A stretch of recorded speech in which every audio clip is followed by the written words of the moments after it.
go. But we're getting in on to this game as it's actually pretty much It's done loading almost loaded. right Yeah. here. By the way, I can teach you one more Dutch thing, which I think I'm curious if you can do it. Like All you're right. calling the guy Richard, right? Yeah. Try Richard. Richard. Wait, hold on. Richard. Richard. Richard. Whoa, whoa, whoa. Don't get me all crazy about rolling my R's. I'm Mexican. I'll roll my R's until can't roll no more. Richard. Wait, it's a shot. Richard. Oh, you were close. That's very nice. Richard. Okay, let's introduce our players. Let's get him on introduced in the top right hand corner. The barcode player, also known as something else, playing for Team Druids Esports, the Red Terran, Duggi. His opponent in the top left or bottom left hand corner, he's playing for LLL. Is that a team? Yeah, it's called Lowland Lions. Ooh, Lowland Lions. I've actually heard of that now that you mention it. And yeah, the player for Lowland Lions, the Green Zerg, is DaBoO. DaBoO. And I'm really curious how DaBoO is gonna play. I know from before, like the last times I saw him play, he likes Mutalisks against Terran. I hope he's gonna use them. I like my Mutalisks. Mutalisks against Terran. I mean, that's something that kind of went out of style like a long Yeah, time ago, definitely. like almost a year and a half ago now. Yeah, but for some reason they can still work, you know? Yeah, they definitely can catch your opponent off guard. They give you awesome map control, great harass potential, and if you're able to get good engagements with the Zerglings and the Banelings that you're generally going to have on the ground, you can still actually destroy Terran with that strategy. Yeah, it's just a very difficult style to play properly, you know? It takes a lot of skill and positioning and timings and like a feeling of when can I sacrifice my mutas or not, or attack turrets or tech labs or reactors, or just fly around to scout, maybe intercept medevacts, you know. You can do so many things with Mutalisks that a lot of players are not sure like what is the best thing to do. Of course, killing SCVs is good, but sometimes there are even better choices, you know, and to do that correctly, it takes a lot of experience and skill. And that's exactly why I like the style so much. So I hope DaBoO's going to use it this game. Yeah, it's a very fun style to watch. I mean, reminds me of Nesty and Idra, both held on to that strategy long after a lot of other Zergs had switched over to the Stefano style, which is what it was called at the time, which was the Zergling and Infestor style with massive upgrades. But they held on to it, wanted to stick by their old ways, still found moderate success with it. But Yeah. interested to see if that will come out here on Daybreak. But so far, both players playing very, very standard. Go for the early pool here into the hatchery for our Zerg. Not going to be taking too early of a gas just yet. And going to start to maybe do a little bit of scouting with his overlords. As on the other side of the map, one ranks expand for our Terran player. Yep. And we have the same situation as before. Is the Terran going to follow this up with React Hellions and then Banshees with Cloak, perhaps? Or not? Yeah, that MVP style build once again a possibility, and very, very irritating to deal with. Okay, so back in like August or whenever that tournament was, were you playing ladder at that time and like all of a sudden you just got hit by like 20 games of Terran in a row doing that build and you're just like, what the hell do I do? Yeah, well, I've seen the tournaments where MVP used it for the first time, and of course you know that people are gonna copy that style, so I was kind of prepared for it, but even if you're prepared for it, it's still a very good style to play as a Terran, so yeah, it just depends on the execution of the player, you know? Like perfect Banshee controlling players like Lucifron, for example, they can do so much with just one Banshee, let alone two or three, you know? And a lesser player, yeah, it's always easier, you know, because the micro is everything, especially with the Hellions involved as well. It's just one big mess. But if your defense is good, yeah, you can manage. But it's not easy, that's for sure. Yeah, it is not easy indeed. And so, going to be going into the Reactor Hellion here for our Terran player. And drops the third CC, so going to get that early economy going. And there you go. Tech Lab going to be coming down with the starport, double gases. Looks like we are going to be seeing that MVP build almost to a T with the starport going down, gonna get the Cloak Banshees and the third CC to follow up with the strong economy behind this. Yeah, it's just looking like the typical MVP style which you were summarizing, or yeah. Well, DaBoO on the other hand, he's mining gas. He could take a layer right now, but he's also taking a third. He's taking the 2 extra gas. I feel, yeah, he's playing solid, but I think there are some small holes in his plan, because the third base, yeah, the creep is spreading towards it, so he's got 3 queens to defend. I think he can manage, but he has to micro really well to manage this. Especially with the Banshees coming, and he's not taking, well, not yet taking Cloak. And usually Terran immediately take Cloak because it takes longer to research. And he's going double engineering bay behind this, so he's going to follow it up with bio. That's interesting. I don't think he's gonna go Cloak. No, otherwise he would have done it already. Yeah. Oh yeah, I think you actually just said that. Yeah. I was actually listening, but I got distracted by all these queens that were moving out. Gonna be doing a fantastic job of spreading the creep, but yeah, with that double engineering bay in the tech lab, definitely doesn't have enough gas to go around without taking the additional gases at his natural. So gonna be and look, he's even making a Raven already. He's noticing that the creep spread is getting out of hand, so he's gonna make the Raven to deny creep. This is really smart.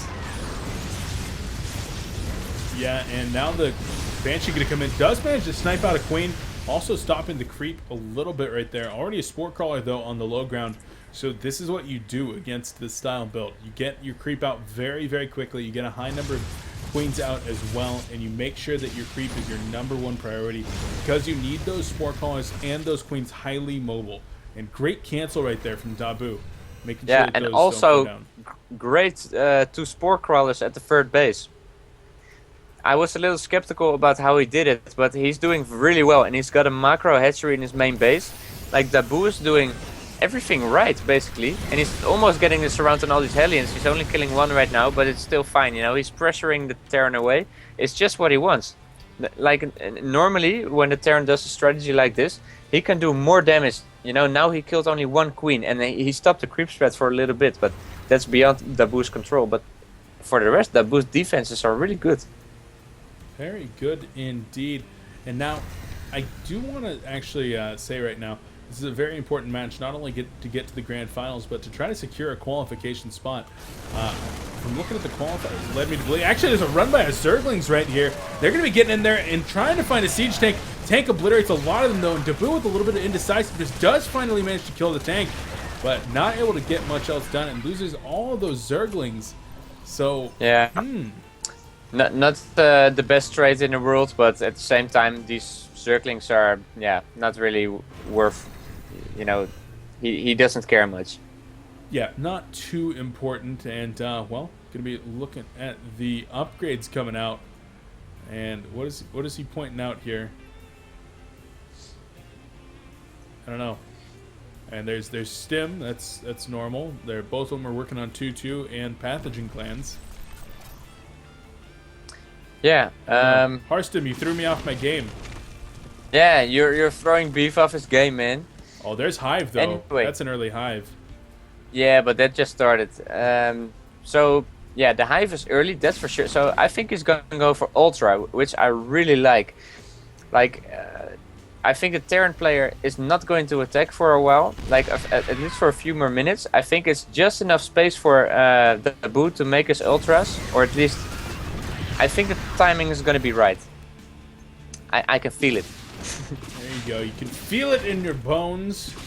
Yeah, trying seriously. to get a little bit more scouting information. Once more, get obliterated though by the tank.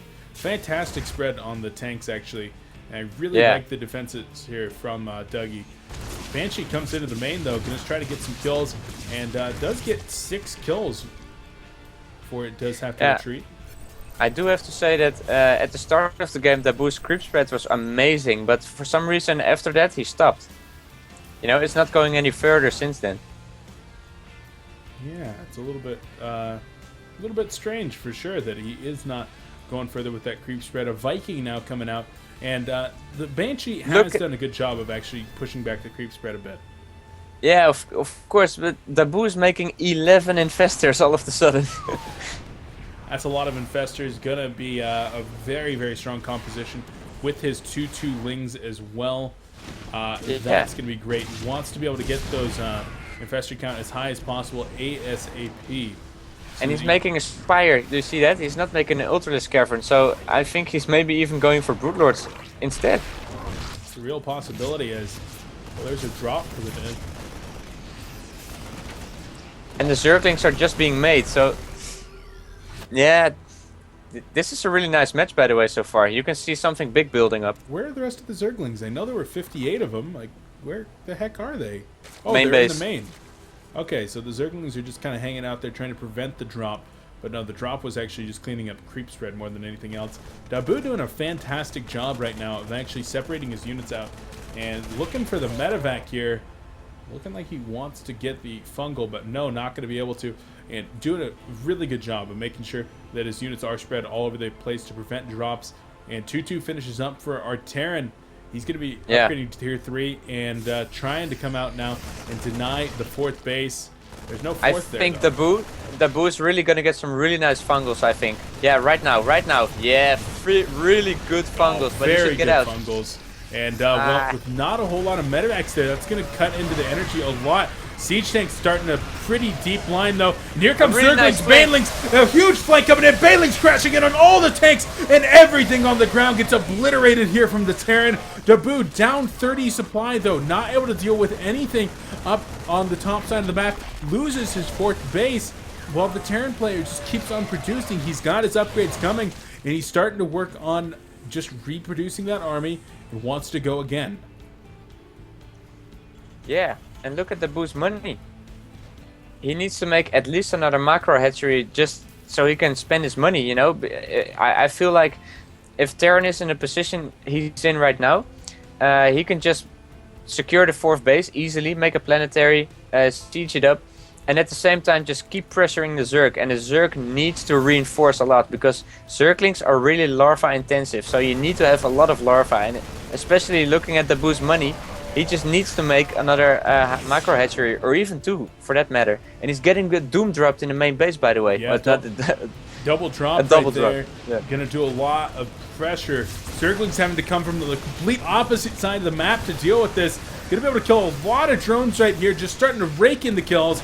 Gonna be able to take down the Queen as well and evacuate completely right now. Corruptor gonna be able to take down one of the medevacs, trying to sacrifice the other one, only able to get 2 Marines out, so great job with that one. And on the top side, a Marine run by was able to take out the respawning 4th base here of DaBoO. So Terran player here, Duggi of Team Druids, doing a fantastic job controlling the pace of this game. Yeah, look at the 3rd base of DaBoO. His drones are doing nothing over there. It's a big mistake. Oh yeah, that's actually a huge mistake as we actually take a look at the income tab here. There it is. Oh man. Terran, yeah, this is not good. Terran getting about 3 times the mineral income and slightly more in gas as well. Looking yeah, so very, even very though good. the big battle between the 2 armies went in DaBoO's favor, economically the Terran is so much ahead that I think that's exactly what's going to... yeah, he's already ahead, but it's already, I think, going to push the game in his favor in such a way that DaBoO is going to have a really hard time fighting back. You know, he's got a lot of corruptors, but he simply doesn't have the gas to transform them to Broodlords. And he lost a lot of his festers. Of those 11 festers that he made, only 4 of them still remain right now. Lost a lot. And another drop while he's pushing out. Yeah, really well played by DruidzDuggi. Looking good. Small contingent going to come forward. Gets bungled. Manages to take out 1 infester. Loses all those bio units though, but a good trade in his book. He can sacrifice those units. And there's the Corruptors going to be engaging upon these Vikings. Meanwhile, there's another run by Marines and Marauders trying to take down the 4th base once again. Bungal's going to be coming in on a lot of the bio right here, but the Siege Tanks and the Vikings in the back just doing a great job. Looks like the Zerg player might be getting the better end of this engagement, but he's getting dropped in different locations and losing out on the economic battle once again. Has to retreat with these tanks though. The Broodlord's going to be able to do too much damage, has to unsiege them, but look at the stream of reinforcements coming into the middle of the map. Yeah, and this is going to continue. He's going to be... This is the part where Zerg is weak and Terran is strong. He can just reinforce with a line of units, Marauders, Marines, Siege Tanks. He can just reinforce like he doesn't care, you know? And that's exactly what's yeah, DaBoO cannot handle. You know, he cannot handle it. If he had more income, he might have. But at this moment, also, yeah, the third base is okay. It's okay saturated. His fourth base is getting killed again. The fourth base is working, is mining decently, and he has not a lot of minerals, but his gas is just lacking. Yeah, the gas income only at about 800 per minute right now. So only able to produce at 5 odd infestors per minute, and needs to get that infestor count up to deal with the massive amount of Vikings and the strong 3-3 bio that's coming out. But our Terran player already making a good transition. He's starting to upgrade that Corvid reactor, as well as starting to get the cloaking field for his Banshees. So he'll be able to start incorporating them in once again. Not making the transition to Ghosts just yet, though. Yeah, I wouldn't necessarily say that's something that he desperately needs in this army composition. No. I think this is sufficient. But yeah, of course, ghosts are always good. But I just feel like DaBoO's chance of winning this game are getting slimmer by the Here minute. it comes again, once again. Raptors point defense drone running out of energy right there. The Vikings trying to bring down absolutely everything. There's so much ground DPS. There's a big Fang going to be coming in. Broodlords trying to clean up as much as they can on the ground, but there's nothing left to protect these Broodlords. And DruidzDuggi could be taking this right here. The Vikings that have come in and eliminate every single one of these Broodlords. There's only 5 left in the sky. Marines trying to protect the tanks as best as possible, and the Vikings clean up every single one of these Broodlords. DaBoO looking like he could go down right now. Here comes the Manor Mules, and DaBoO just trying to fight back as best as he can. Zergling's going to be coming in, but the tank's able to obliterate them, and DaBoO just looking to compose himself. There it is. GG. GG.